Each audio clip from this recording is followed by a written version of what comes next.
To understand what this Sherman monument is doing here, we have to go back a little bit further to Napoleon Bonaparte. Now, this is an interesting monument, and the way that Napoleon ties into this, at least to this style of architecture, is that in the late 18th century, he has a very short-lived campaign where he invades Egypt. Now, besides fighting battles, using the Sphinx for target practice, his troops and the people that are following the army do make a number of discoveries, including the Rosetta Stone, which is so integral to Egyptology.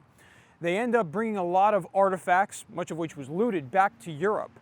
And in doing so, they inadvertently spur an Egyptian revival. They're trying to revive anything Egyptian. It becomes very, very popular.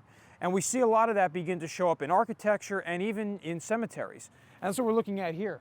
You've got an obelisk, which you've probably seen before adorning so many different Egyptian temples.